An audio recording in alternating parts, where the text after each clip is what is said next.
¿cómo están? Muy buenas tardes, qué milagro. Ya tenía un buen ratito que no hacemos en vivos vespertinos, digamos que porque anduve un poquito ocupada, pero pues ya andamos por acá.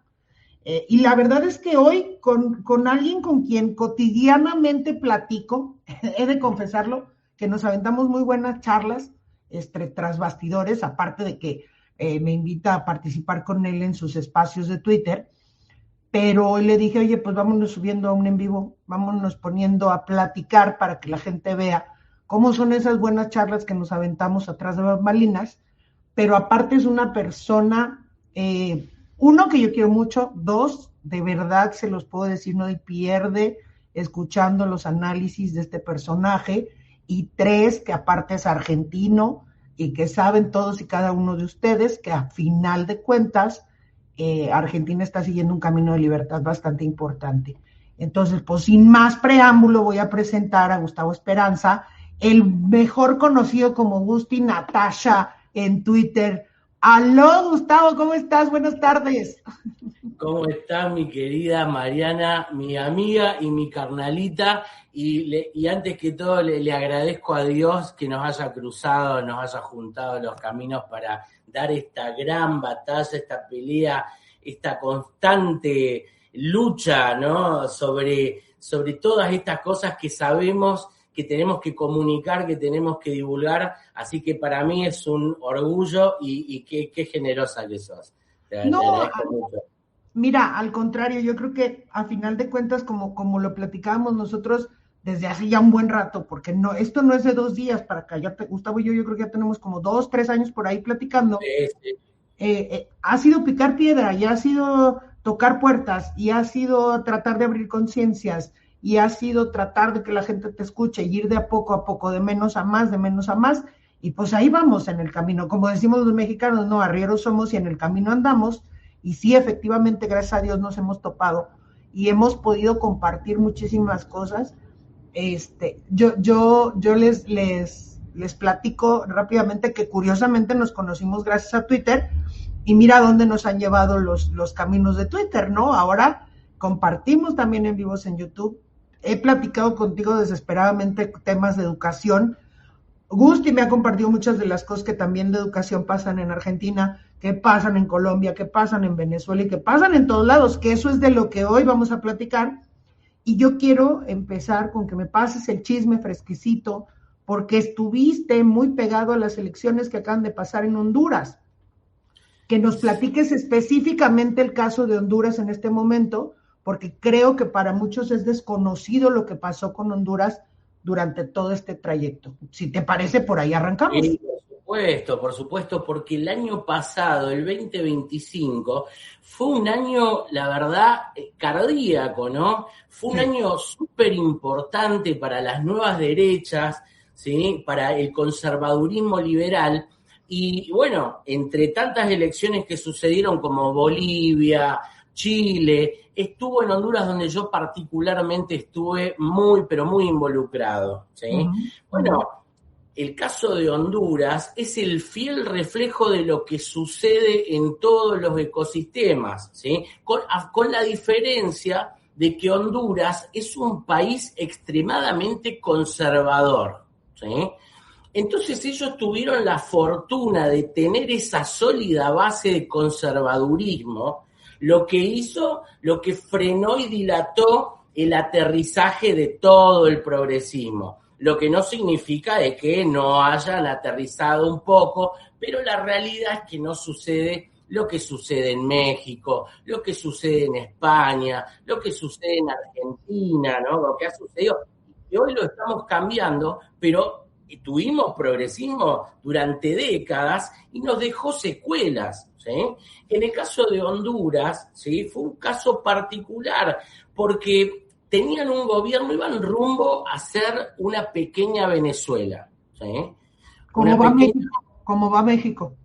Como va México, ¿sí? Pero tenían un agravante, que se los veía con mucha vocación de sabotear las elecciones y el proceso electoral, que luego lo vimos, que lo intentaron hacer, ¿sí? Y que te digo una cosa, lo hubieran hecho de no haber intervenido en la figura del 2025 y va a ser la figura del 2026 el presidente de Estados Unidos, Donald Trump. ¿Bien? Oye, hay algo bien curioso. ¿Cuántos años estuvo, ahorita que decías que iban rumbo a Venezuela, cuántos años estuvo Honduras capturado por esta izquierda rancia maldita que todo el mundo sabemos cómo es su actuar? Y me llamó mucho la atención, y esa es una duda particular, que los militares en este caso no apoyaron esto que pretendían hacer. Ese es un punto bien importante. Entonces, ¿cuánto tiempo tenían ahí capturados?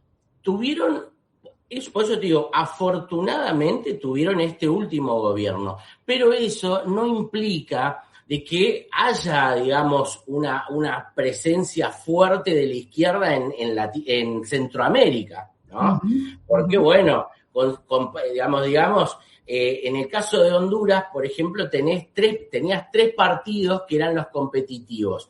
Uno era el Partido Libertad y Refundación, que aún hoy, todavía que se traspasa el poder el día 27 de enero que asume el nuevo presidente, es un partido de extrema izquierda. Luego tenías otros dos partidos que son los más viejos, los tradicionales, el Partido Nacional, que es un partido conservador, y el Partido Liberal, que es un partido de centro izquierda progresista. ¿Vieron? Esos liberales, más bien, si lo llevamos a la comparación al ecosistema americano, el Partido Liberal son los demócratas y el Nacional son los republicanos. Vendría siendo la comparativa como el PAN de México con el de allá más o menos, ¿no? Como decir el PAN. Estos que se figuran que son conservadores, que guardan las tradiciones, pero son progresistas totalmente, de centro izquierda, vamos a llamarle.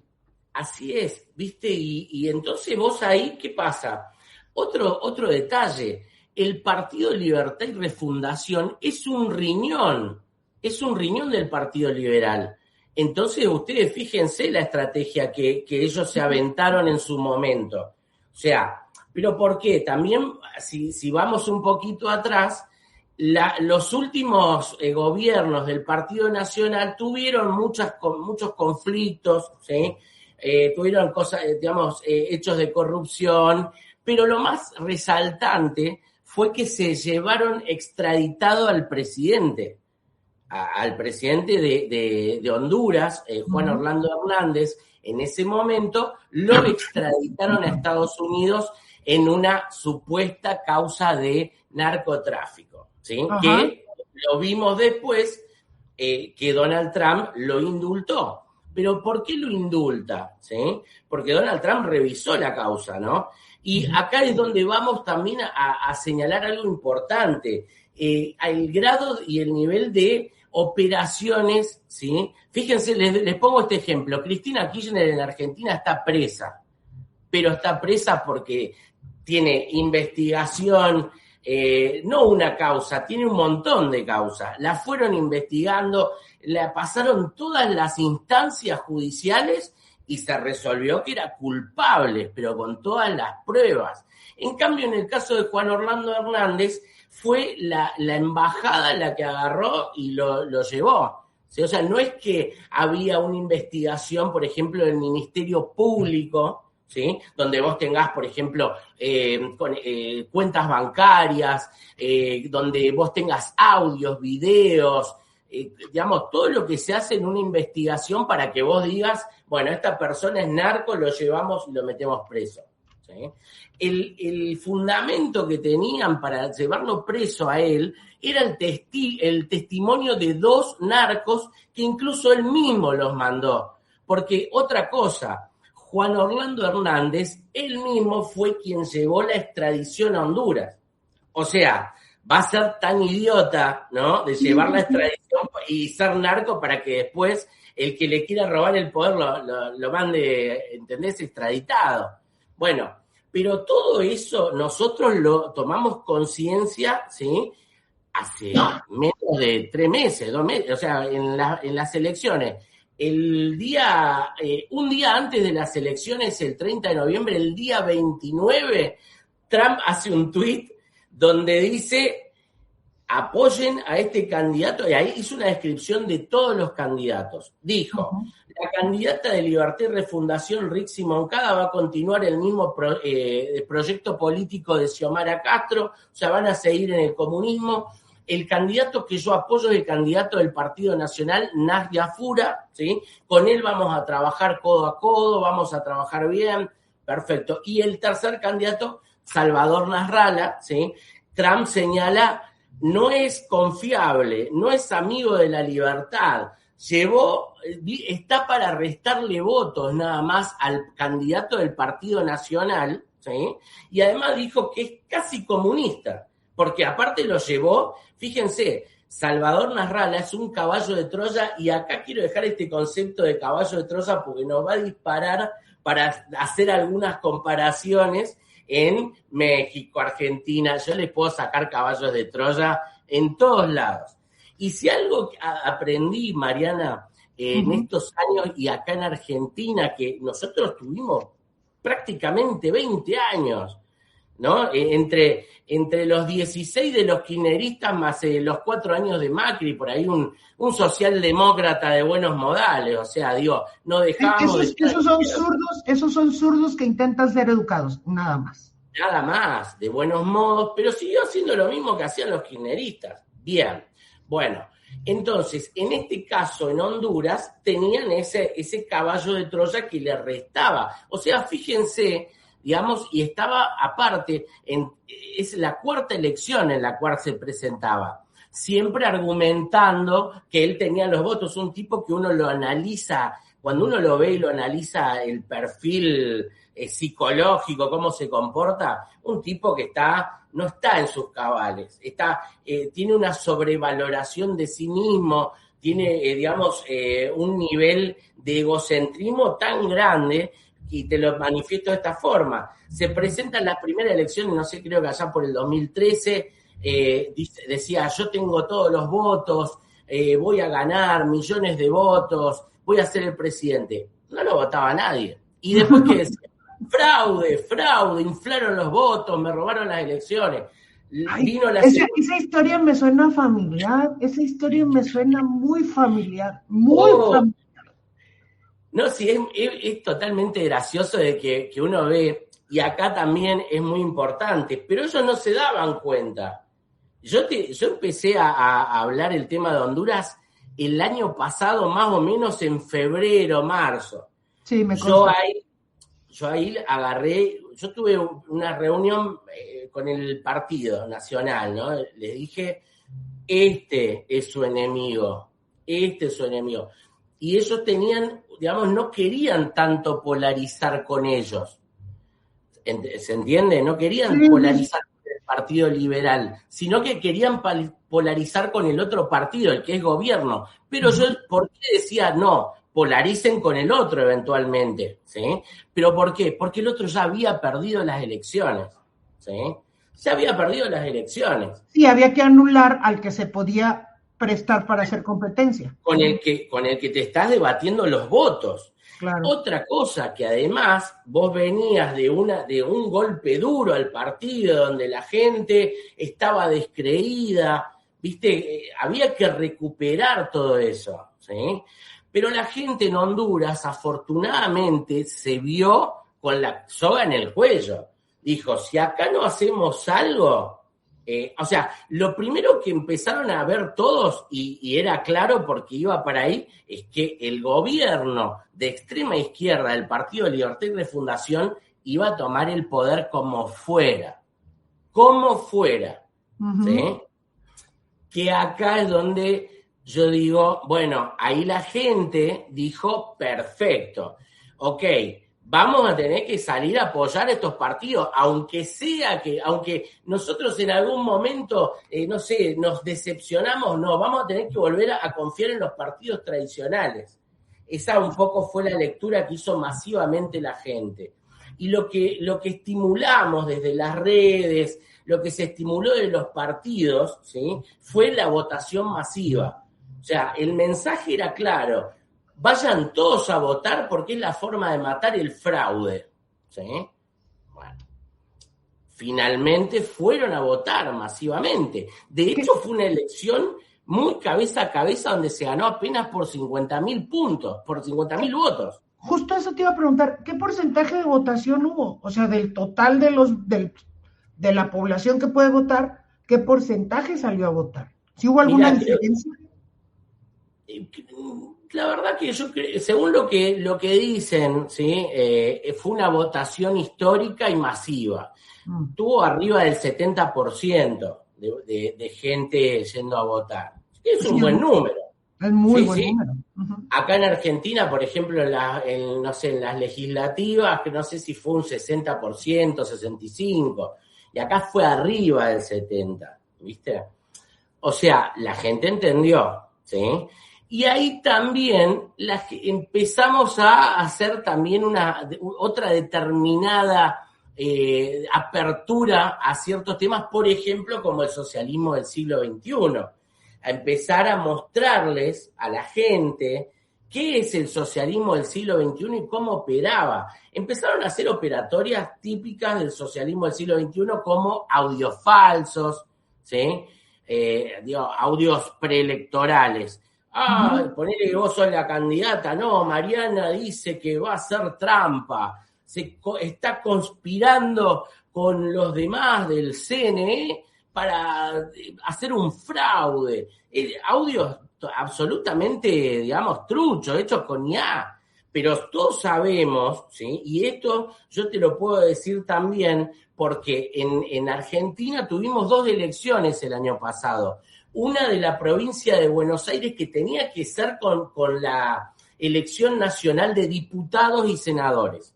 Pero ¿qué hizo el gobernador de Buenos Aires? Desdobló, utilizó un artilugio legal para votar en otra fecha, porque no le convenía. Pues claro que no. Iba a comerse una paliza, que finalmente sucedió eso. Y ahí, pero unos días antes soltaron un audio, esto de las coimas que hablaban y qué sé yo, que al final no pudieron probar absolutamente ningún hecho de corrupción. O sea, es una cosa que quedó en la nada. Pero yo ya te hice el daño y ya trabajé en la cabeza de un electorado, ¿sí? Que en este caso fue el electorado de los macristas, ¿no? Sí, claro. Entonces, ahí, viste, tuvimos una pérdida, pero y después ganamos las nacionales por amplia diferencia. Que ahí es donde uno dice, wow, ¿cómo te puede fastidiar un audio? ¿Cómo te puede fastidiar una operatoria así? ¿Viste? Y esto pasó en Honduras, que los audios la dilataban, qué sé yo, ¿viste? Le escapaban al bulto el oficialismo porque tuvieron una gestión pésima. De hecho, iban a hacer alguna parodia, ¿viste? De que eran un gobierno resolutivo inaugurando alguna cosa y la gente los abucheaba. O sea, lo mismo, vuelvo a repetir. Y esto lo quiero dejar claro para la gente que nos está escuchando.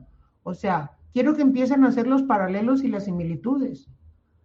¿Qué pasa aquí en México? Y tú y yo lo hemos comentado. Tenemos un aeropuerto que no funciona, tenemos una refinería que no refina, tenemos trenes que se descarrilan, matan gente, etcétera, etcétera. Son obras magníficas que distraen a un montón de gente, pero no sirven para un carajo. Esa es la verdad. Entonces, ¿por qué hice la pausa ahorita? Nada más para que la gente vea cómo todas estas izquierdas actúan exactamente igual una tras otro, y en un país como Honduras que es pequeñito, o sea, chiquitito. Sí. Pero tiene un detalle, Honduras es un espacio aéreo comprometido por el narco, es una ruta, ¿entienden? Y a ver, les voy a decir unos datos. Por ejemplo, el año pasado, primer trimestre del 2025, a los 3 meses, para abril ya tenían casi 16 matanzas, ¿viste? Encontrás 4 cristianos en un lado, 5 cristianos en el otro, 3 en el otro, entran a un bar, más cristianos asesinados, así, muy violento. Y tienen, ahora, hay una diferencia con la violencia que se vive en México, por ejemplo, porque es una violencia y el crimen, digamos, los narcos ahí son pandilleros. O sea, si no son el cartel Jalisco Nueva Generación, por ejemplo. Son los Maras Salvatruchas, ¿viste? Son pandillas, ¿viste? Centroamericanas. Y los tipos tienen los controles de la colonia, pero operan igual. O sea, van a los negocios a cobrarles la mordida digamos, a toda la gente que tiene un negocio, que quiere trabajar, y los extorsionan. Y bueno, te pasan todas estas series de cuestiones delincuenciales que a la gente, la verdad, ¿viste? Las termina dejando siempre sujetas y supeditadas a que alguien se ocupe de ellos. Y fíjate vos otro detalle. Ellos pusieron un estado de excepción.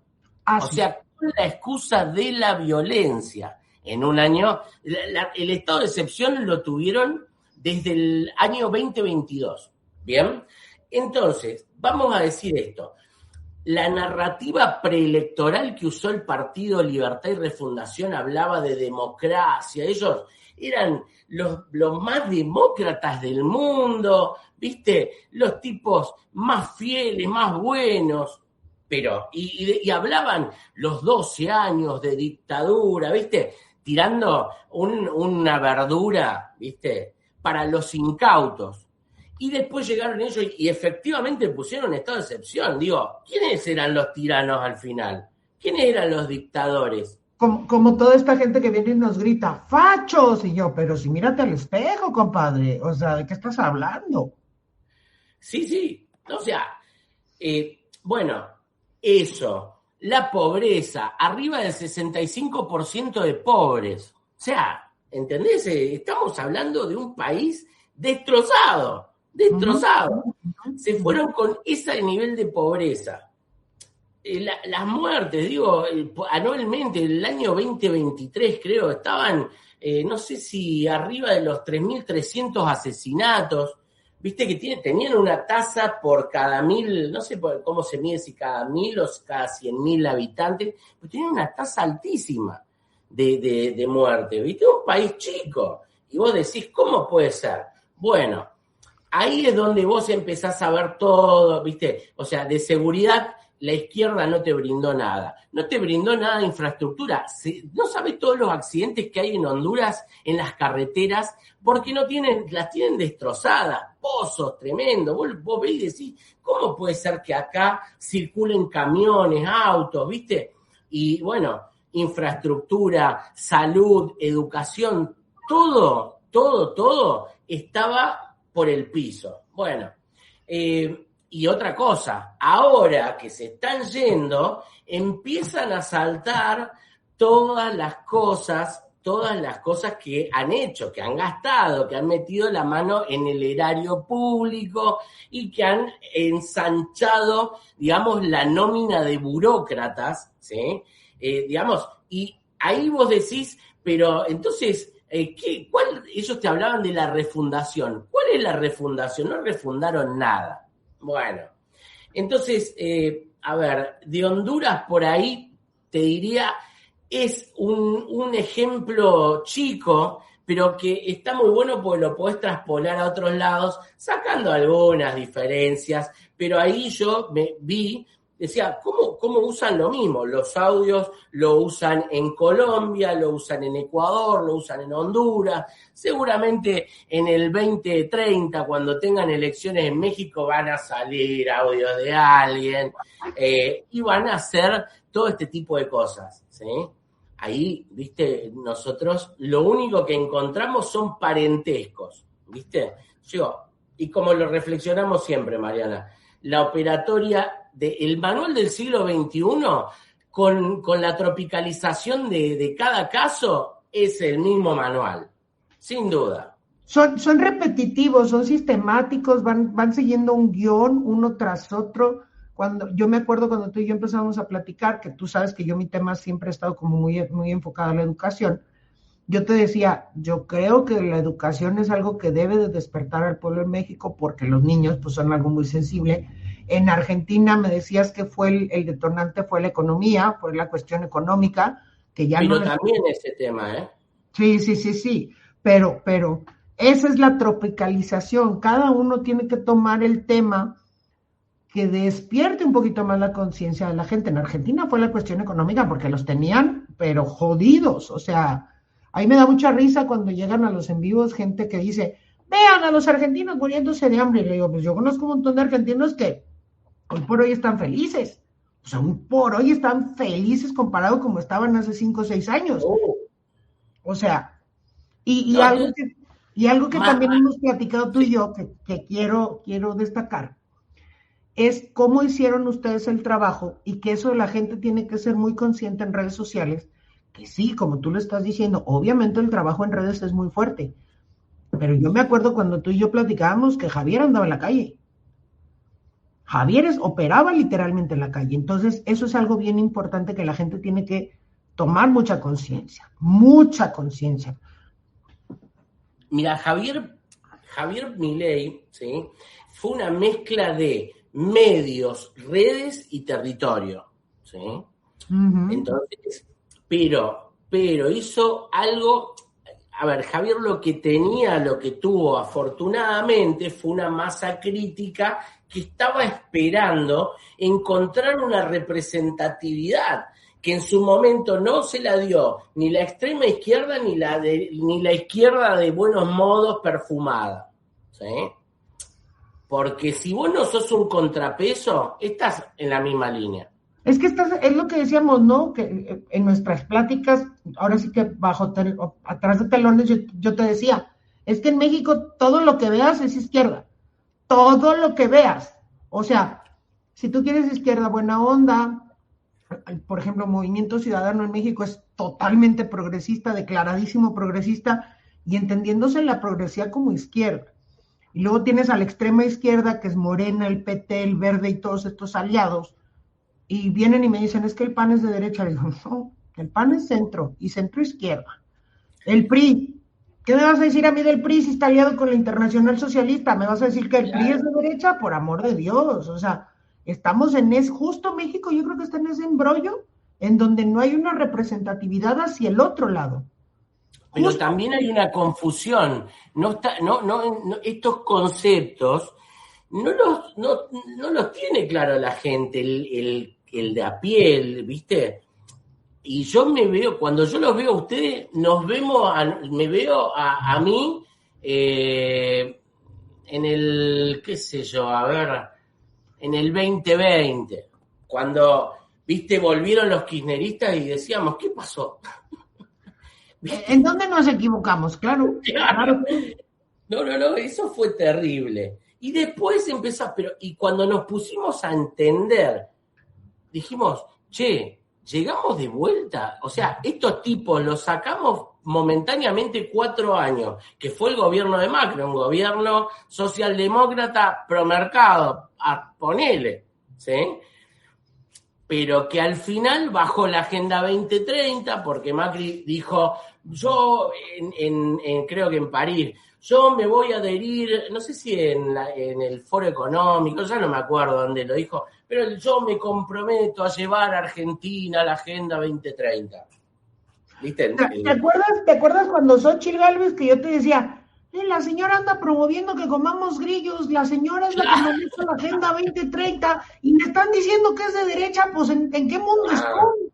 Y a ti te consta en Twitter cómo nos madrearon porque yo decía esas cosas y me decían, tú estás dividiendo la oposición. ¿Yo qué estoy dividiendo? Yo estoy diciendo la verdad, te guste o no, la estoy diciendo. Sí. Exacto.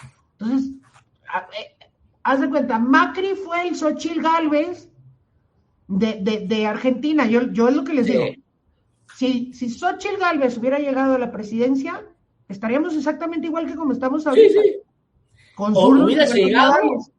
Hubiera llegado, hubiera estado un periodo y te viene Morena de vuelta y con más fuerza. Exactamente. Bueno, o fíjate, nos pasó a nosotros, vino el kirchnerismo y vino en su versión más kamikaze, ¿viste? Aprovecharon la pandemia para encerrarnos y mientras ellos en la Quinta de Olivos, en la residencia del presidente, el presidente se enfiestaba con prostitutas, con actrices, digamos, mientras a nosotros nos querían hacer que abrazáramos, viste, nos pusiéramos un plástico y así abrazáramos a nuestros parientes. Digo, una locura. Pero acuérdate lo que dijo acá López Obrador, que tú y yo nos reíamos cuando dijo, la pandemia me cayó como anillo al dedo. Por supuesto que sí, porque él le siguió dando vuelta a todos los planes que tenían para ejecutar todo lo que estamos metidos ahorita. Que aparte vos fijate, ¿cuál es la estrategia? Una estrategia que usa la izquierda. La izquierda busca, ¿sí? Primero, hacer asistencialismo, populismo, pero para eso previamente te empobrecen, te limitan, hacen que cualquiera que pueda producir desde el sector privado tenga tanta burocracia entre ellos y poder producir que, digamos, la gente termina desistiendo, bueno, buscándose la vuelta, pero vos tenés mucha más, la gente pobre decir, bueno, no trabajen, los contenemos nosotros. Y por otro lado, ¿entendés? Con todas estas agendas les daban pie para abrir ministerios, el Ministerio de la Mujer, el del Clima. El de la Igualdad, el Ministerio de la Igualdad, el Ministerio de la Agenda 2030. O sea, en lugar de ir reduciendo el Estado, lo crecen y lo crecen y lo crecen. ¿Pero entonces... por qué lo crecen? Porque es un núcleo duro. O sea, ellos después tienen un batallón de municipales, ¿no? Que dicen, bueno, muchachos, yo los puse ahí, ahora yo voy a hacer un acto político en la plaza tal día, los quiero a todos ahí, y el que falta, afuera, ¿sí? Entonces vos fijate cómo construyen ellos su masa crítica, cómo la construyen, es puro munipa y pura gente mantenida por el asistencialismo. Y muy poca gente así, viste, de a pie. Generalmente es el que es informado. ¿Qué es lo que pasa hoy acá en México? En México tenemos a estos jóvenes construyendo el futuro que reciben una beca mensual y que el único requisito para que les den la beca es no estudies y no trabajes. ¿Tú crees que esa gente no va a salir a defender a Morena cuando los están manteniendo con 10,000 pesos al mes? O sea, le pagan lo mismo, es el mismo salario mínimo que recibe un trabajador que se está partiendo el lomo. Claro. Y ellos, por no hacer nada, no estudian y no trabajan. Y reciben su dinerito mensual. Dices tú, por Dios santo, eso sí, si a eso no le llaman compra de votos descarada, pues no sé qué le estén llamando. No. A ver, pero hay un tema y tiene una falla eso, porque en algún momento vos, para sostener todo ese populismo, tenés que hacer algo, o subir más los impuestos, o endeudarte, o emitir dinero sin respaldo, generando inflación, ¿sí? Uh-huh. Digo, entonces, siempre las consecuencias después terminan en un punto en que se desmadra todo y bueno, y ahí los tipos empiezan a hacer malabares, ¿viste?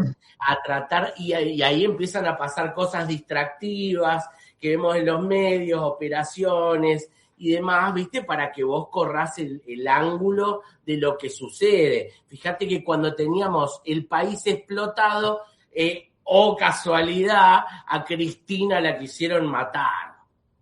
Como todos los zurdos, a ninguno lo matan, ¿viste? Son todos atentados, pero ninguno se muere. Ahora, todos los que se mueren son todos líderes o referentes de derecha y son matados de forma violenta. Pero jamás vas a ver un zurdo que alguien lo mate. No lo vas a ver a eso. ¿Por qué? Porque se matan ellos, se hacen el atentado ellos mismos.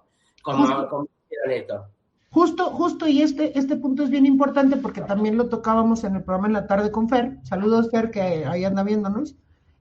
Justamente esto lo tocábamos en la tarde, que yo le decía, Fer, acuérdate, tú te acuerdas, Gusti, también del rancho Teuchitlán, que nosotros lo veíamos y decíamos, esto es un escándalo, esto va a ser un bombazo a nivel nacional o internacional. ¿Qué hizo el gobierno para distraer la narrativa? Nos aventaron al violador de Cuauhtémoc Blanco, que aparte fue futbolista, que aparte fue seleccionado nacional, para que todo mundo saliera y se vertiera a defender a Cuauhtémoc. Pasa algo aquí en México, un concierto en el Zócalo, grande, enorme. ¿Para qué? Para que la gente hable de lo que se va a gastar en el Zócalo en un concierto y no del tema importante. ¿Por qué estamos haciendo esta comparativa? Justo para que vean cómo el sistema con el que operan es exactamente el mismo. Por eso, los cubanos vinieron y le dijeron a los venezolanos, aguas, vengo del futuro y yo ya pasé por ahí, y los venezolanos ignoraron. Luego vinieron los venezolanos y también le dijeron a los argentinos, aguas, güey, porque, y los argentinos, no, yo ya, no, eso no va a pasar. Y luego vinieron los argentinos y nos dijeron a nosotros y nosotros, no, güey, en México no pasa. Y ya estamos todos empinados por no hacerle caso a los que ya lo vivieron. Acompáñenme a seguir esta triste historia, ¿viste? No. No, a mí, bueno.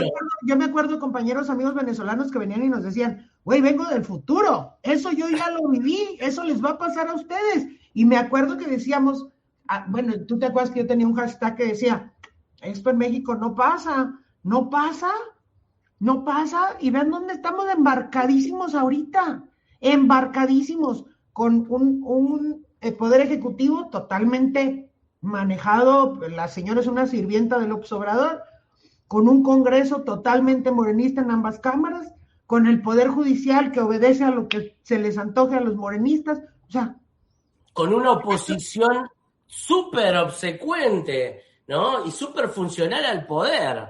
Una oposición calladita, que no dice absolutamente nada, que poco o nada levanta la voz. Hoy, ahorita están tratando, Gusti, de hacer el cambio de la ley electoral, para que nomás ganen los que ellos quieren que ganen, ¿no?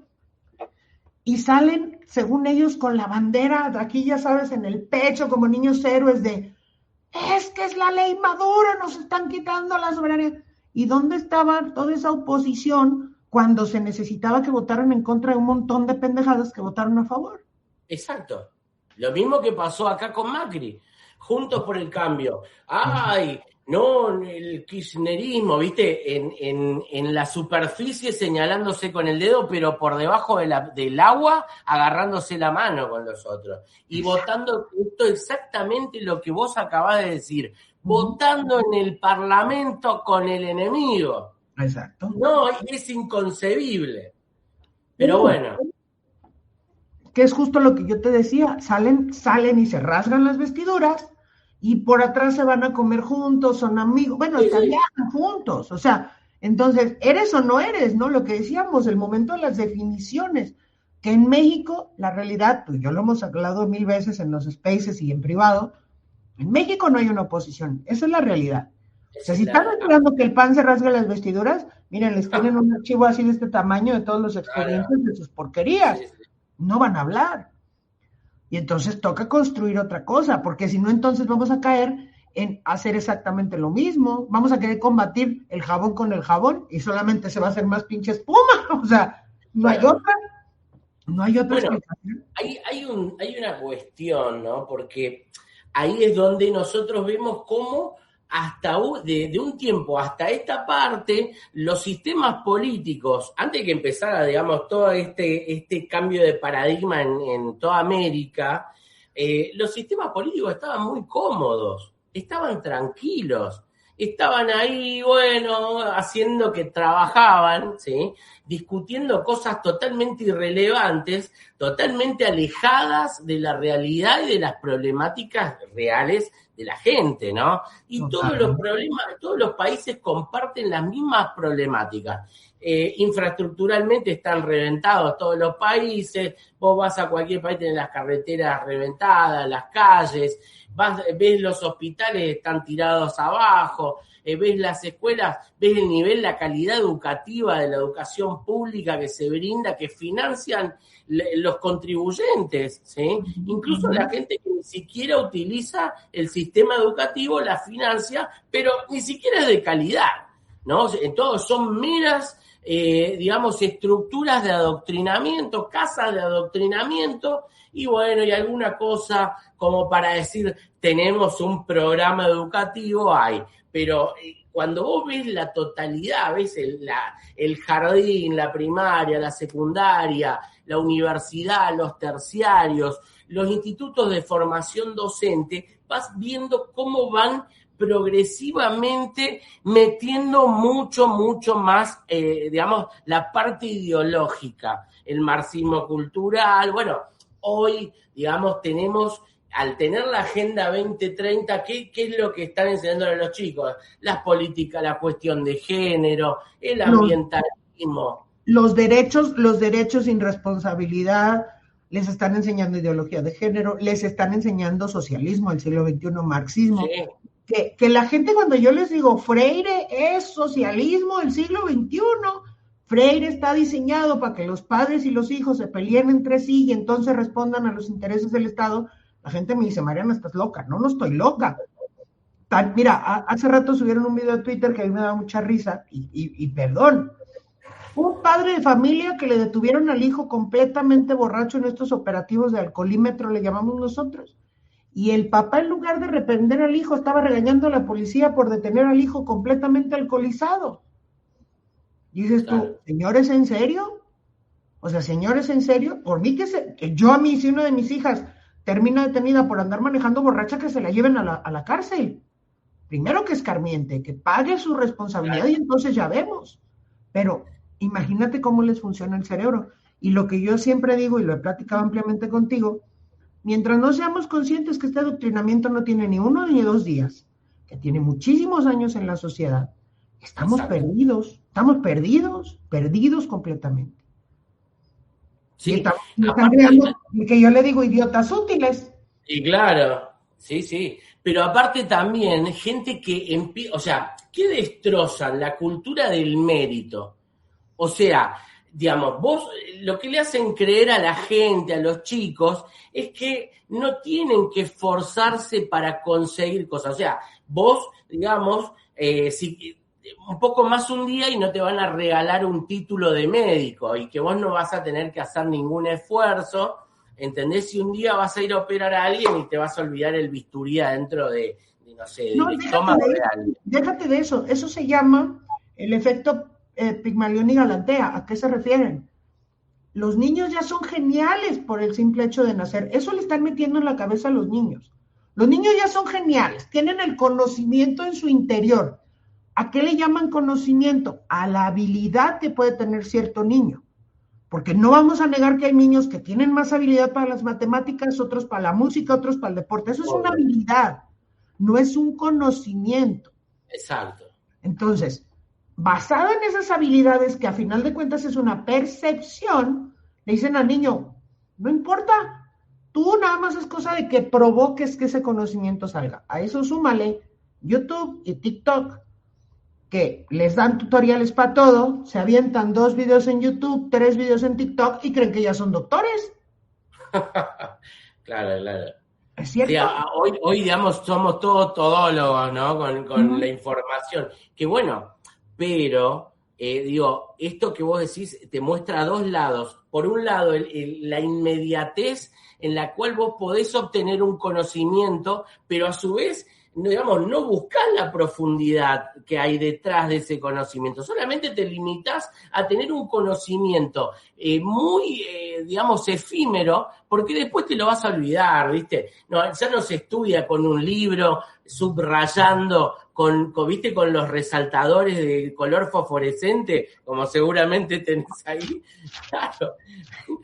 Claro, exacto. Mirá, te muestro esto. Mirá. Mirá cómo estudio no sé si se ve ahí. Sí. Mirá, ahí lo ves. Sí, bueno, subrayado, claro, por supuesto. Rayándolos, y con las ideas a los costados. Y haces tus anotaciones al costado o en un cuaderno y luego investigas y averiguas. Eso es profundizar en el conocimiento.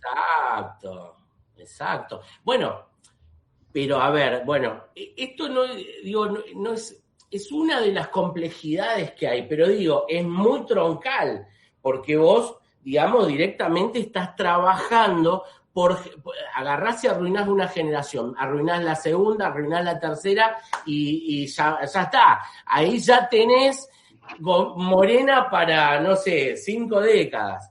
¿Y qué fue lo que pasó en Venezuela y qué fue lo que pasó en Cuba que la gente no percibió? Y en un momento dado en Argentina. También pasó. Ustedes perdieron prácticamente 2 generaciones, si no es que 3. Y 3 también. Tuvieron este despertar, pero ¿cómo padecieron durante todos esos años la manipulación que había en el cerebro de la gente? Pero no solamente la manipulación, bueno, y acá profundicemos un poco más.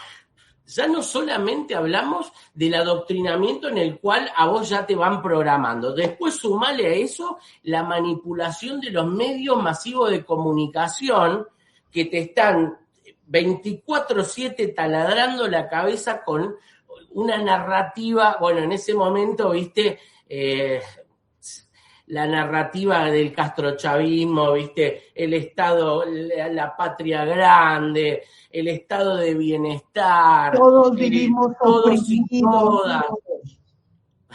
Bueno, pero yo creo que lo bueno de esto, ¿sí? Lo bueno de esto es que a partir de que en algunos lugares, digamos, es tragicómico, ¿no? Pero digo, tuvieron que detonarse varios países para que, por ejemplo, nosotros tuvimos a un paso de caernos al barranco. Pero la verdad que dijimos, bueno, a ver, vamos mal, probamos una cosa, probamos la otra, ¿y ahora qué hacemos? ¿Sí?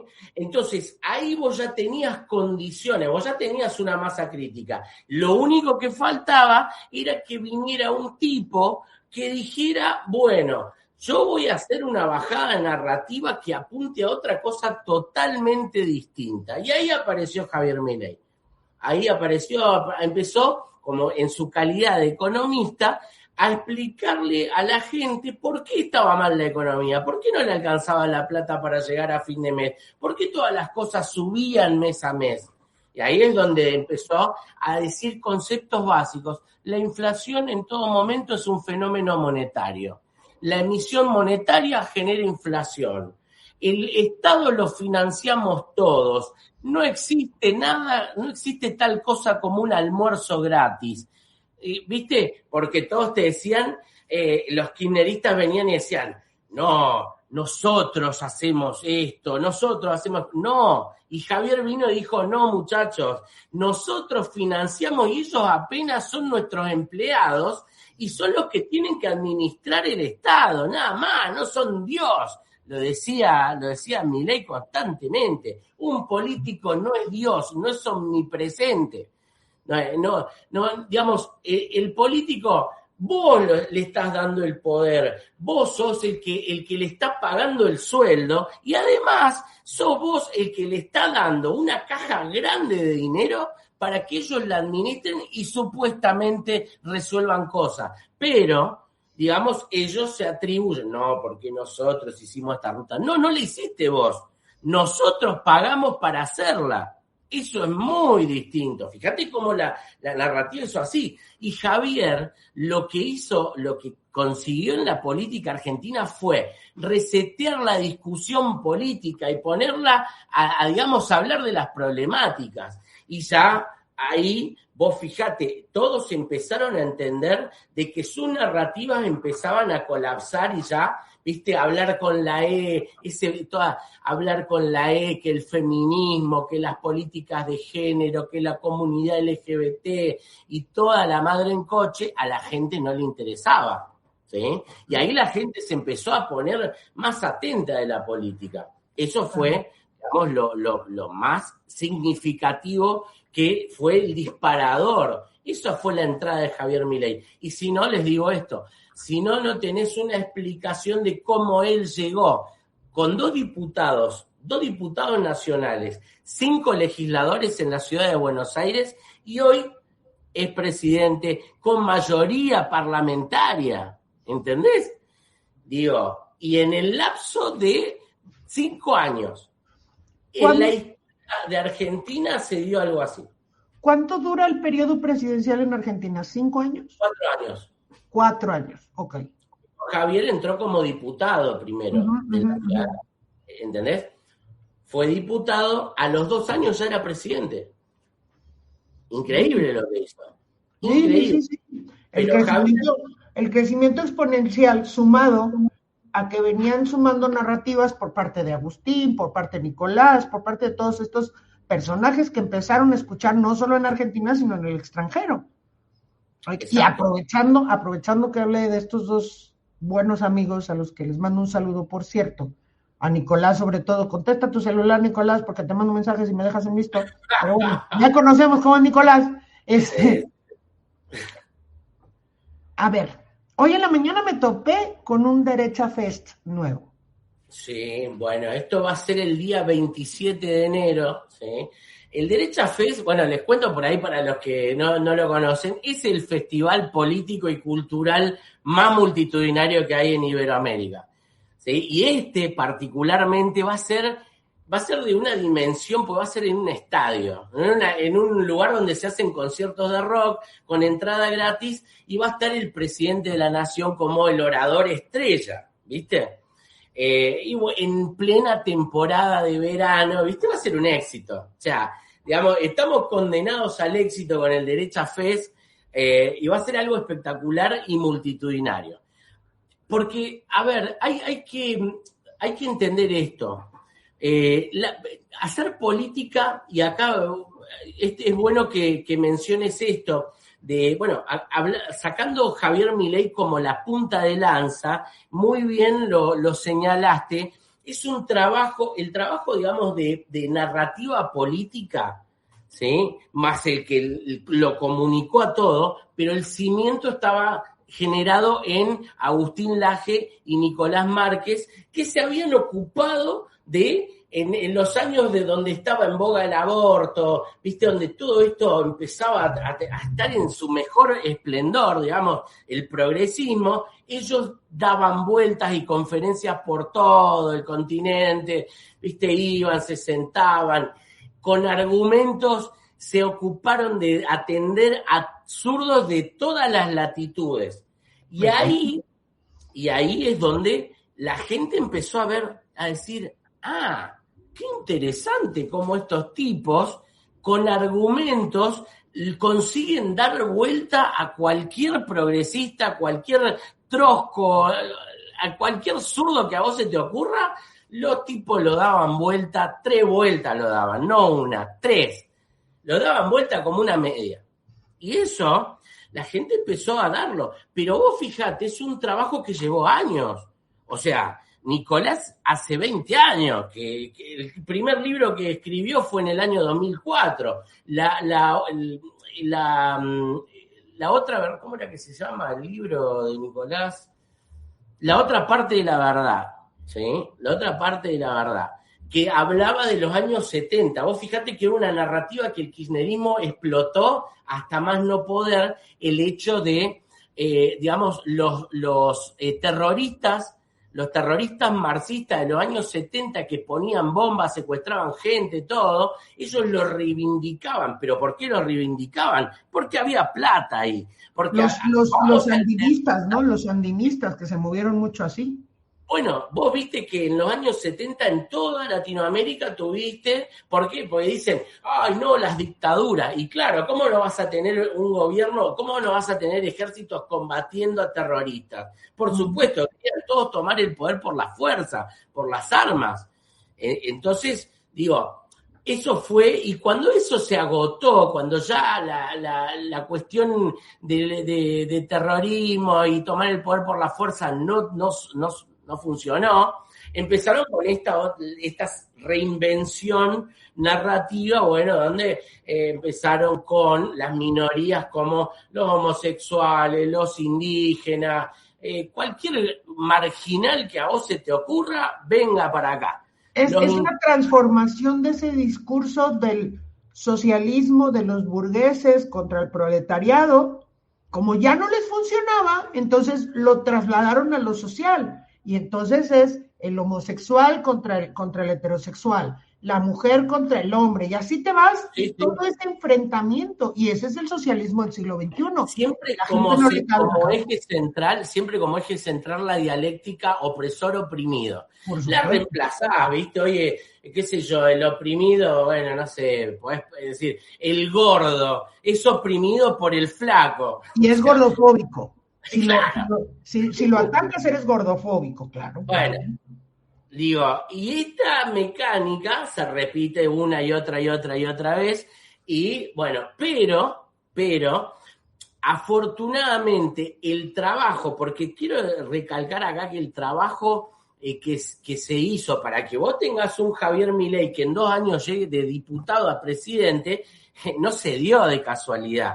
No, tuviste un trabajo que es lo que yo siempre creo y siempre sugiero que tienen que hacer en México y tomarlo en serio, porque es un trabajo lento. Vos a veces hablás con mexicanos que te dicen, no, pero acá estamos lejos, es complicado. Está bien, es verdad, no es fácil, no está cerca, pero vos tenés que ir avanzando un paso un día, al otro día otro paso, pero vos cuando pasen 5 años y mirés para atrás, te vas a dar cuenta que generaste una movida enorme y no te diste cuenta siquiera.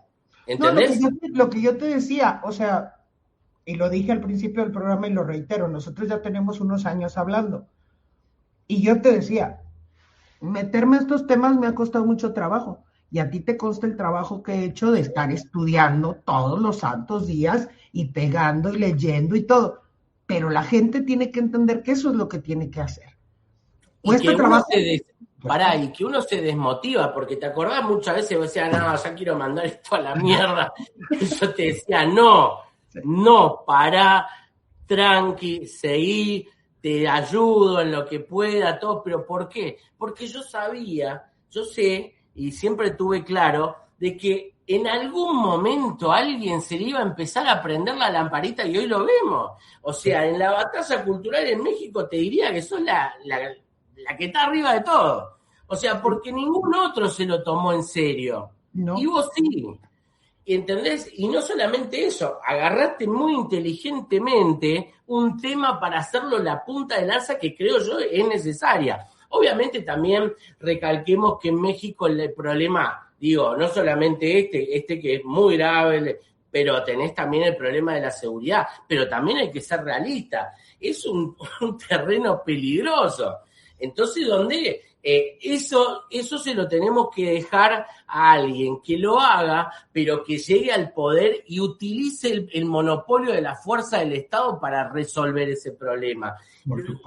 Vos o yo o cualquier otro civil no puede ponerse esa batalla, ¿entendés?, en las espaldas, porque te terminás en una conservadora, en una heladerita.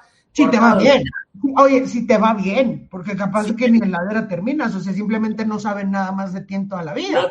No te encontraron nunca más. Exactamente. Bueno, es que... Sí, entonces, lo que yo trato de decirle a la gente, y lo he hablado contigo, yo amo escuchar a Agustín, amo escuchar a Nicolás, y les digo, ¿qué tuve que hacer yo? Y yo lo platiqué contigo. Yo tuve que, 1, tropicalizar, y 2, bajar un poquito el discurso, porque en México apenas vamos arrancando. Entonces, si yo le hablo a la gente de interseccionalidad y de subjetivismo y materialismo y relativismo, la gente voltea y se me queda viendo con cara de ¿qué me estás hablando?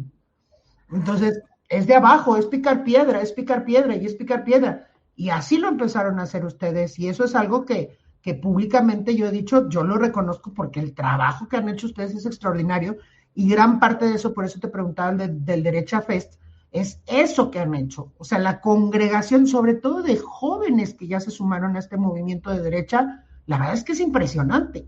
Es impresionante. Los jóvenes son las figuras acá.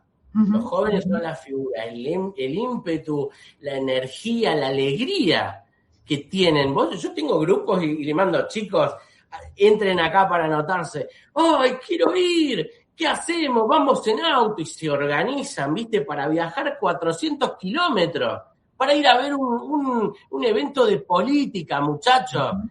Ese es el verdadero compromiso. Y ¿sabés qué?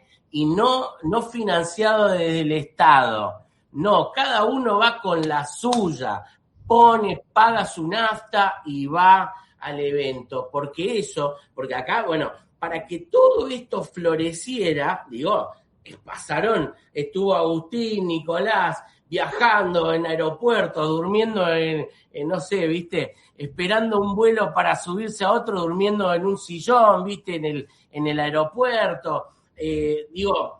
haciendo todo este trabajo para que en las redes explotaran ellos y la gente dijera, estos tipos saben, ¿entendés? Y estos tipos te están hablando de lo que hay que hacer, cómo hay que encarar, cómo los tenés que destruir.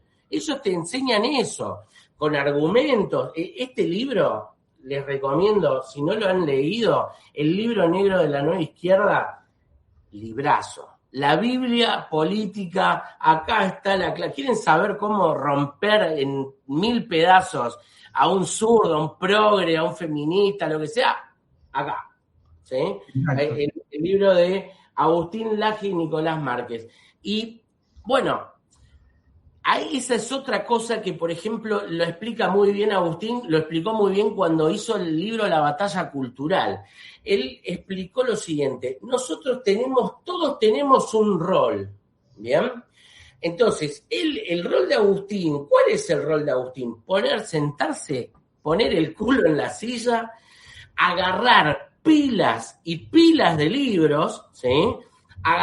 Leerlos a todos, sacar la fuente, las cosas más importantes y empezar a generar la construcción de un libro, ¿no? Donde va oportunamente a poner todas esas fuentes y a darle toda una solidez y consistencia. Pero para eso él tuvo que sentarse y decodificar todo eso. Para él, bajarlo a otro lenguaje que inclusive aún así sigue siendo un lenguaje complejo, para que después vengamos vos, yo, lo leamos y aún más lo bajemos, ¿sí?, a un lenguaje más sencillo, y así vas bajando la información por niveles, ¿sí? El día que tuve la oportunidad de platicar con Nicolás ahí en el Festival de la Libertad, le decía yo, te voy a hacer una pregunta porque a mí me pasó, y tú que ya te leíste más que yo, pues bueno, a lo mejor me lo puedes contestar.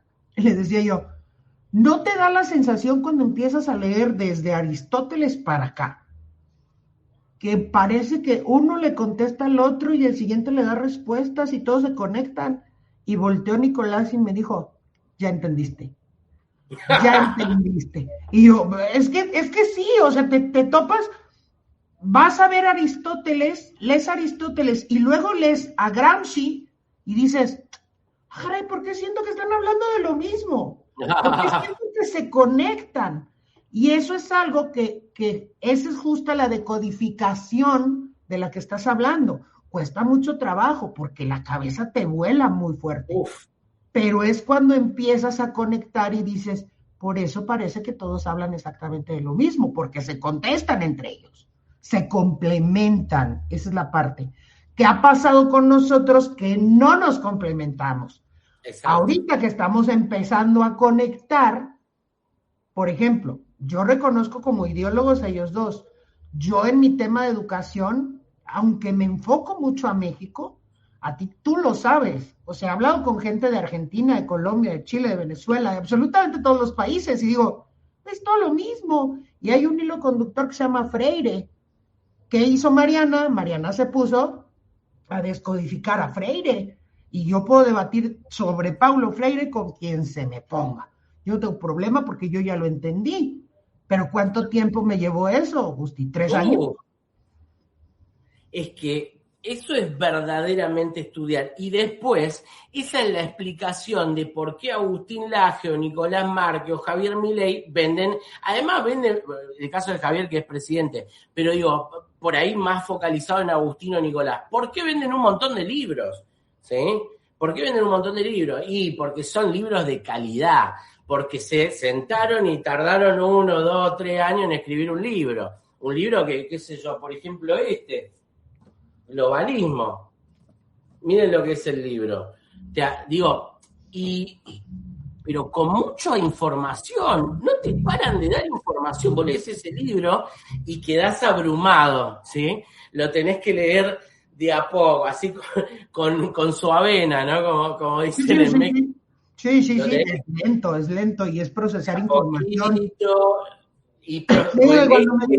Cuando me dijo eso Nicolás, me dijo, y le dije, y aparte empiezo a leer a uno y tengo que tener a un lado el libro del otro, porque digo, esto ya lo leí en otro lado y voy y conecto. Digo, y luego haces tus anotaciones y vas conectando. Y te digo, volteé y me dijo, ya lo entendiste, pero fácil no es. Le dije, no, pues claro que no es fácil, o sea, en lo absoluto.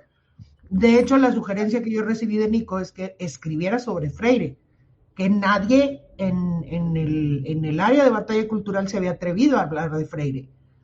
O sea, ellos dicen, nosotros lo hablamos, pero por encima, no con la profundidad que yo te vi que lo conoces. Dice, y ese libro sí puede ser para toda América Latina porque todos los sistemas educativos están basados en Freire. Todos. Exacto. Ya lo noté, ya estoy trabajando en ese, pero... Sí. Pero está bien, pero vos sabés por qué, porque vos, fíjate, no, este no es el otro, vos fíjate una cosa, vos hiciste algo, digamos, vos, ¿qué fuiste? Hiciste un libro introductorio, a ver, porque, vea, este libro, ¿no? Qué sé yo, a la batalla cultural. A la batalla cultural, ya va subiendo la complejidad. Y de la batalla cultural a entonces siempre hay que empezar de a poco, de a poco. No podemos, por dos razones. Primero, para que el que escribe no se vuelva loco, ¿sí? Segundo, para que los que consumen su obra tampoco se vean abrumados. Entonces, ahí sigue una línea temporal, digo, yo cuando veo los libros de Agustín, de Nicolás, van siguiendo, tienen una coherencia, ¿no? En lo que van diciendo un libro, el otro. Bueno, por ejemplo, Nicolás más se concentra en hacer biografías, ¿no? Desglosándote la personalidad de personajes como el Che Guevara, como Salvador Allende, como Perón. Ahora que vino me dijo que iba a escribir un libro, de hecho me dijo que en ese libro iba a incluir a Frida Kahlo y a varios personajes mexicanos. De hecho me dijo, oye, si ocupo algo, si necesitas algo aquí estoy a la orden. Y eso es lo que debemos de hacer, ir evolucionando, ir creciendo, ir haciéndolo. Yo lo dije, a ti te consta, es más, tú ya revisaste mi libro. Cuando yo decidí publicar este libro, es muy pequeño, porque son 100 y tantas hojas, pero le deja muy claro a la gente para que no crean que esto del socialismo lo trajo Morena, sino que tiene añales en México y que no nos habíamos dado cuenta, y por eso hay gente que ahorita ya está completamente adoctrinada. Entonces dije, solo para que vean la evolución histórica que ha habido en México, y es pequeñito. Dije, porque si me tiro a aventarles normalismo y me tiro a aventarles todas estas cosas, puta. Dije, pero sí, ¿qué libro puede ser útil para toda América Latina? Freire. Una crítica abierta a lo que está haciendo Freire y a cómo se han trasladado, traspolado sus conceptos y deformado de tal manera que hoy generan una confrontación constante entre padres e hijos. Y tenemos a los muchachos retando a los papás. Yo le llamo la dictadura de los niños. Y es un hecho en toda América Latina. ¿Quién tiene hoy la voz cantante en las casas? Los niños, no los padres de familia. Claro. Se han invertido los roles. Pero también, volviendo un poco a esto que digamos, se hace en esta conjunción de intelectuales, de militantes, de políticos y todo, que hacen, digamos, un ecosistema, pero cuesta años formar esto. Por eso, el mensaje que yo siempre les doy digamos, a la gente de México es: no piensen que tienen la meta lejana. No piensen que esto es inalcanzable, imposible. No, vayan trabajando de a poquito. Vos, por ejemplo, ya escribiste un libro. Tenés que esperar un poquito que la gente empiece a consumirlo, a interiorizarlo, y recién ahí te podés largar a hacer otro, porque si vos te largas 2 seguidos, capaz que no terminaron de comprender el primero y vos ya le venís con otra carga de... Digo, sí, no. O sea, yo me acuerdo que le dije a Nicolás, lo voy a empezar a trabajar. Cuando lo publique no sé, pero tengo que empezar a trabajarlo, porque bien lo dijiste tú. O sea, no es escribir un libro en 15 minutos. Yo me tardé 1 año, Gusti. Claro. 1 año, y a ti te consta. Porque yo te iba diciendo, ¿cómo vas con el libro? No, pues esto y esto y esto. Yo me tardé 1 año en escribir esto. O sea, no es sencillo. Y me le hicieron 20 correcciones Por cierto, saludos a Andrés. Saludos a Andrés. Un saludo a Andrés Meo. Saludos, me le hicieron 20 correcciones y ahí está el resultado, ¿no? O sea, no es un trabajo de un día para otro, no es un trabajo, no. Y no es que vayas a sacar libros como si fueran revistas de espectáculos, claro. Tampoco, ¿no? O sea, no, por supuesto. Pero aparte, porque aparte los libros también tienen que estar quizá, porque por eso está interesante el trabajo coordinado, que ahí es donde vos decís, bueno, acá nosotros tuvimos la suerte de que la derecha era chica. En la derecha acá en Argentina nos conocemos todos, ¿sí? En la derecha argentina nos conocemos todos, digamos, los comunicadores, los influenciadores, los divulgadores, los escritores, los intelectuales, los políticos, todos, ¿sí? Uh-huh. Entonces, para que se den este tipo de revoluciones, tienen que darse algunas condiciones. Primero tenés que tener por lo menos, no sé, 5 o 10 intelectuales que estén pensando cómo vamos a crear una narrativa que nos sirva, ¿sí? para poder hacer un contrapeso político. Y después, ¿qué político va a agarrar esa narrativa? ¿Qué político y qué partido va a agarrar esa narrativa y la va a hacer realidad en la arena política? Porque la batalla cultural, si no tiene victorias políticas, si no tiene victorias electorales, no sirve de absolutamente nada. Nos quedamos en la burbuja intelectual, nada más. Nada más. Nosotros le decimos a los liberales de acá, los liberales de café. Por eso acá hay muchas cosas que, mucha envidia de parte de los liberales de café con Javier Milei, le tienen gran resentimiento, porque ellos decían las mismas cosas hace 30 años atrás, pero era muy elitista, ¿sí? Y no llegaban digamos, esto tiene que ser popular, no podés focalizarte solamente a una determinada clase social o a un determinado nivel intelectual o de formación académica y que solo muera ahí. Entonces, toda esa gente, imagínate, siempre que quiso hacer política no le fue bien. ¿Por qué? Porque no supieron conectar con la persona de a pie. ¿Me entendés? Eso es lo que sí hizo Javier. Javier supo conectar, ¿entendés? Pero fue más vivo. No fue a hacer demostraciones, ¿viste? De vastos conocimientos que la gente termina escuchando y dice, ¿qué? No entendí nada. No, cortito. La inflación es un fenómeno monetario. La emisión monetaria sin respaldo genera inflación. El Estado lo financiamos todo. 3 boludeces dijo y le dio vuelta a la cabeza a todo el mundo. Sí, totalmente. Pero es más fácil entender. O sea, si yo soy un laburante que llega, soy albañil, vengo de trabajar, ¿no? Me siento en mi casa, prendo la tele para informarme media hora de lo que pasa, ¿sí? Y veo un tipo que me dice, el Estado lo financiás vos, los políticos son tus empleados, no son dioses, ¿sí? Y vos decís, y vos que sos un laburante más, sos un albañil, ¿no? Decís, yo financio el Estado. Y ahí empezás a pensar, los impuestos, claro. O sea, a mí me sacan, y claro, y ahí empezás a entender, ¿y cuántos impuestos pago? Y después la gente se hace preguntas. Y cuando eso pasa, chao, ahí perdieron los zurdos. Porque ahí la gente dijo, ok, yo financio el Estado, ahora la gente te dice, no, quiero que me bajen los impuestos, cuando antes vos no escuchabas eso. La gente hoy te dice, quiero un Estado chico, quiero pagar menos impuestos, ¿entendés? Pero antes no lo decía, la gente no estaba en su órbita de prioridades, ¿sí? Entender eso. Bueno, pero vuelvo a reiterar, un camino de trabajo, de que por lo menos tiene 20 años iniciando lentamente, pero con más fuerza los últimos 10 años, ¿sí? Uh-huh. Con mucho más fuerza los últimos 5. ¿viste? Se fue incrementando la intensidad de todo esto, ¿bien? Uh-huh. Pero, bueno, pero se tiene que dar. En México, ¿sí? Cuando yo me pongo a ver,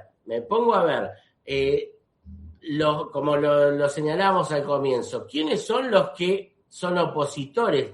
El PAN, vos decís, bueno, el partido de espíritu conservador, pero vos lo ves hoy y no ves ese espíritu conservador. Vos ves, no sé... Ves a los panistas defendiendo la agenda lobby LGBT, ves a los panistas hablando de lenguaje inclusivo, ves a los panistas hablando de esta diversidad, que es la diversidad de los lobbies, y dices, ¿dónde quedó el PAN conservador? Claro. Bueno, y ahí, ¿qué pasa? Empiezan a emerger, digamos, por fuera, outsiders, ¿no? Podemos decir.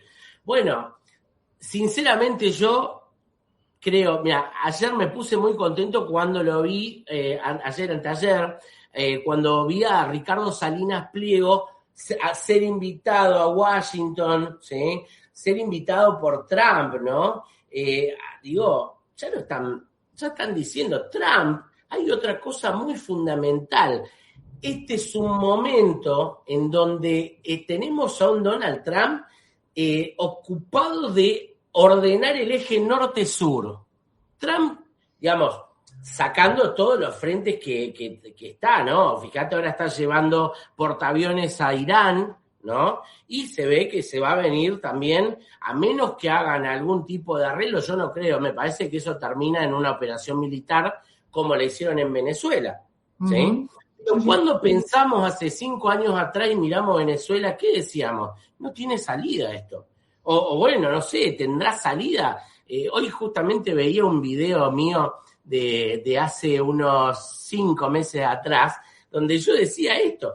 A ver, vas a tener que entrar, sacarlo de los pelos a Trump y llevar los portaaviones y seguramente vas a tener que negociar con la cúpula ahí.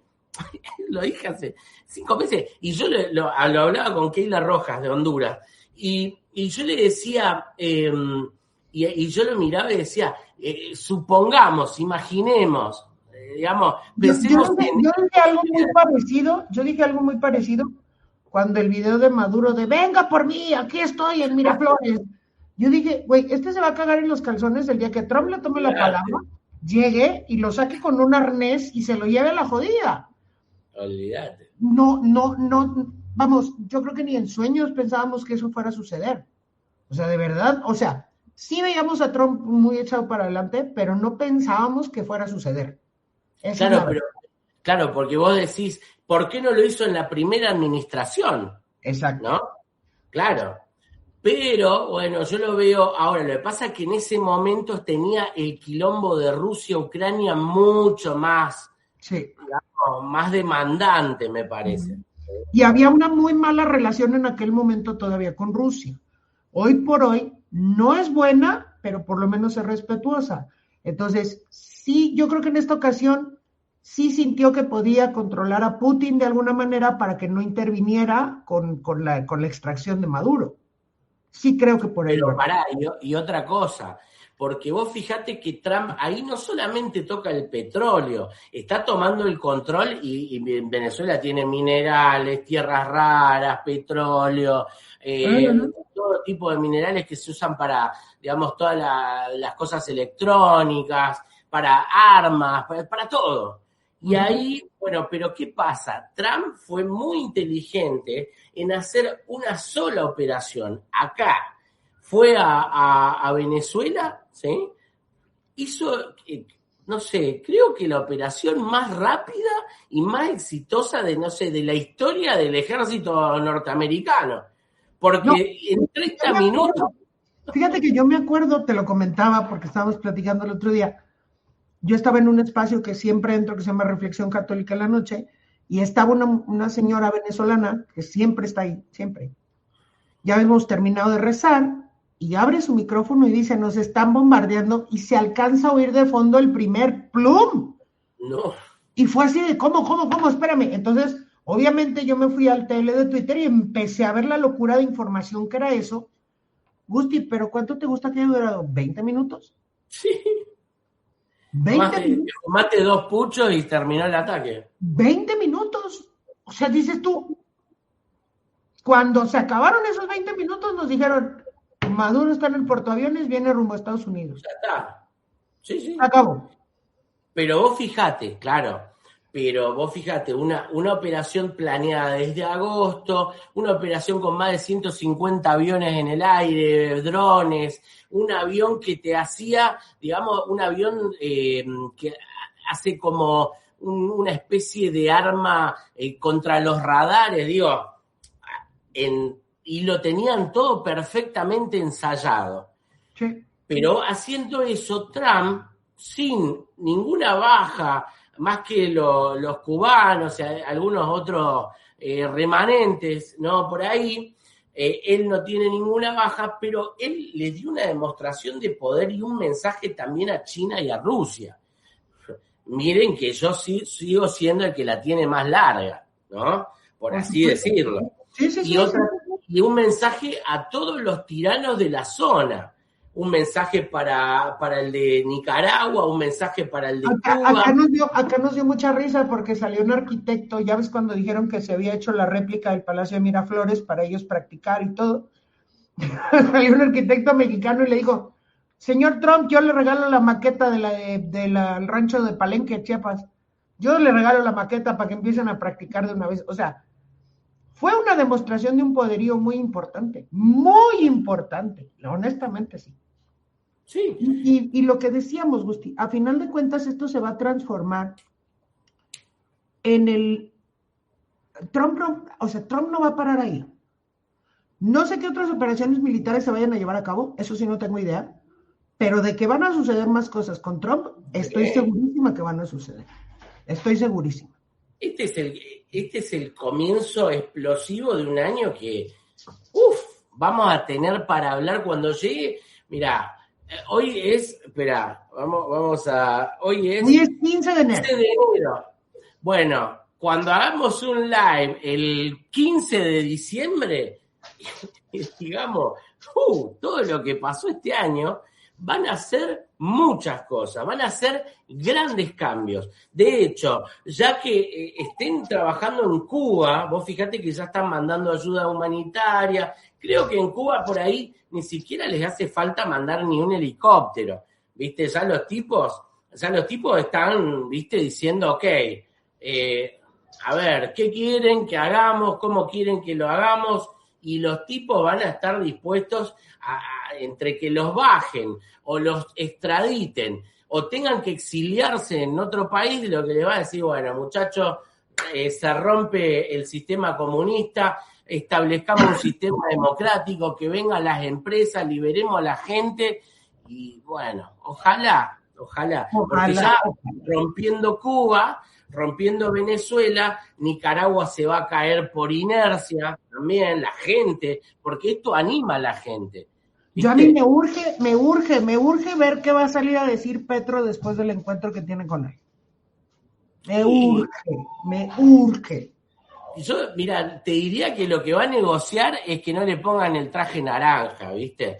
Pero eso le va a costar entregar a todo capo que haya en Colombia y bueno, está difícil resolver digamos, todos estos años de narcoterrorismo en toda América. Bueno, no va a ser algo que, digamos, se resuelva de un día para el otro. Porque también ahí hay otra cosa, ¿viste? Ahí vienen los expertos de teclado a apurar, ¿viste? Y a querer resultados inmediatos cuando en 20 años, en 30 años se quedaron callados, no objetaron nada, no hicieron batalla cultural, no se ocuparon de llevar ideas y de confrontarlas con las ideas que vos sabés que al final del día son las ideas que llevaron a todos estos países a la pobreza, a la desazón. Y yo digo, bueno, ¿qué va a pasar, por ejemplo, en Venezuela ahora mismo?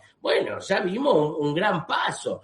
Que los Estados Unidos, porque ahí, viste, no, porque el petróleo, claro, Vos venís ahora con los derechos humanos y el petróleo y en 26 años te casaste todas las violaciones de Maduro a los derechos humanos, te casaste todo el robo del petróleo de China, Irán y Rusia, ¿sí? No dijiste nada y decís, ay no, los americanos vienen por el petróleo. Los americanos van a recuperar las empresas que les expropió Chávez y Maduro, o sea, partiendo de la base. Y va a generar, digamos, que se reactiven esas empresas y eso le va a traer bienestar, le va a entrar dinero a Venezuela. Y después lo que queda resolver es todo el quilombo interno que tiene que ver, viste, con el narco, los grupos de poder, viste, las facciones que hay internas, que son todo narco, digamos, son terroristas, son paramilitares, y eso, bueno, se tiene que resolver de alguna forma.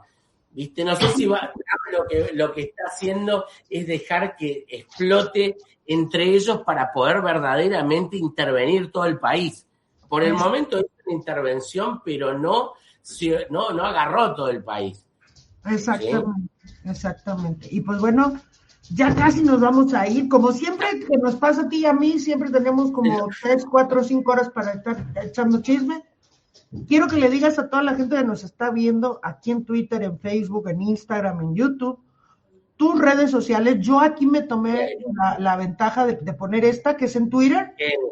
Pero esa, les digo a todos, si quieren seguir, yo tengo TikTok, Instagram, Twitter y YouTube, ¿sí? Este que pusiste recién, ¿lo podés poner de vuelta? Ese. Estas son mis redes en todas son iguales, Gusti-Natalia. ¿Sí? Gusti-Natalia, sí. arroba Gusti-Natalia. Así es. Estás en TikTok, estás en Instagram, estás en Twitter y estás en YouTube. En YouTube estoy como la derecha tuitera. En YouTube, la derecha tuitera. Lo voy a poner aquí. Que esto es servicio. Aprendan. En YouTube lo van a encontrar así como la derecha tuitera. Exactamente. Voy a poner la derecha tuitera. Vayan y sigan la cuenta, porque Gusti de repente tiene muchas entrevistas muy buenas. Sí, sí. En YouTube está así, y en todas las demás redes está como @Gusti-Natalia. Vayan y sigan las cuentas de Gusti. De todos modos, este ejercicio tendremos que repetirlo varias veces, porque está interesante. Y nos quedamos con mucho para hablar, Muchísimo. Mucho y cosas picantes, para que la próxima estén ahí atentos. Nos ponemos de acuerdo fuera de cámara y yo le aviso a la gente cuándo nos vamos a volver a reunir, porque la verdad es que sí se quedaron. Mira, no lo vamos a hablar ahorita. ¿Cuánto no lo vamos a hablar ahorita, pero te voy a enseñar una pregunta que nos dejaron aquí en el chat. ¡Oh! ¿No tenemos ni 5 minutos? Tú dale, yo me voy a guardar, me lo voy a reservar para el siguiente, pero tú dale, 5 minutos. No, vamos a hacer una cosa, le vamos digamos, vamos a profundizar en una próxima y ahí vamos a hablar de todo. ¿Se acuerdan que dijo Gusti que tenía mucho que hablar de los caballos de Troya? Bueno, pues va altamente relacionado con esto. Por ahí, exactamente. Bueno, en 2 semanas lo hacemos. 2 semanas prometido y ya está comprometido. Prometido. Sí. Yo, bueno, le quiero rápidamente saludar, dice Fer Valdés, dice saludos hombres de bien, y Mariana. Sí. Lo conozco, María Elena Ice, que siempre nos está escuchando, mira, aquí pone, gobernar con el caos y tronar la economía, y la pandemia le ayudó a López a tronar la economía y el sistema de salud. Alejandro Villarreal, que siempre está aquí presente en mi canal, un abrazo y un beso. Gizmo dice, ¿qué opinan de la pensión de adultos mayores? Para mí, la gente adulta mayor sí necesita una pensión. Yo siempre lo he dicho abiertamente, pero bien distribuida, Agustín. O sea, las ayudas sociales deben de ser bien distribuidas, eso es un hecho. Nadie está en contra de las ayudas sociales en la medida que sean verdaderas, porque también es otro foco de corrupción. Acá tenía las pensiones para discapacitados. Resulta que tenía un montón de tipos que no eran discapacitados y que estaban cobrando dinero, porque así te compran los votos. Así yo compro gente y que trabaja para mí después. Valeria Aureoles también, saludos. Agregor MX dice, no reprobar ni calificar rendimientos ni comunismo, justo lo que pasa en las escuelas, pero no nada más en México, sino en Latinoamérica, lo que decía Busti, se eliminó la meritocracia. Dark Jesus, también muchísimas gracias. Menciona a Alex Kaiser, también de la gente que ha dado duro la batalla ya con ustedes. Sí, claro. Rosy Aguilera, Jorge Álvarez del Castillo, saludos desde el escuadrón. Y bueno, pues a todos los que, ay, mira, Kat, no sé si nos sigas viendo, Besos es una de mis moderadoras, besos y abrazos. Te mando un besote. Y bueno, pues, entonces nos vamos a ver dentro de 15 días aquí con Gusti, igual en todos y absolutamente todos los canales, pero vayan y sigan las cuentas de Gustavo, por favor. Ese día vamos a hacer un especial Caballos de Troya, si es más, así le vamos a poner Caballos de Troya, de una vez para platicarlo largamente, y aquí no la vamos a dejar. Me van a trolear durísimo a mí en Twitter, pero por modo, no será la primera vez. No vale madres eso. Es lo que te iba a decir, no será la primera vez. Entonces, sí, claro. Bueno, no te salgas del estudio. A todos muchísimas gracias. Saludos a todos en Face, en Instagram, en Twitter, en YouTube, en todos los canales. Muchísimas gracias. No se les olvide darle like a la transmisión y compartirla para poderle llegar a más gente y que los zurdos... Y tocar la campanita, para que les lleguen las notificaciones. Por favor, toquen ahí la campanita y vayan y suscríbanse también a la derecha tuitera con el canal de Gusti y Natasha. Besos y abrazos a todos, cuídense mucho. Nos vemos, si Dios quiere, mañana con Fer a las 12:30 y en 15 días con el tema de Caballos de Troya aquí con Gusti y Natasha. Uy, qué bueno va a estar eso. Ese va a estar muy bueno. Saludos a toda la audiencia de Mariana, a todos un gran beso. México, acá, en el corazón. Así debe de ser. Los mexicanos nacen donde se les da la gana y allá tenemos un mexicano que nació en Argentina. Sí. Besos y abrazos.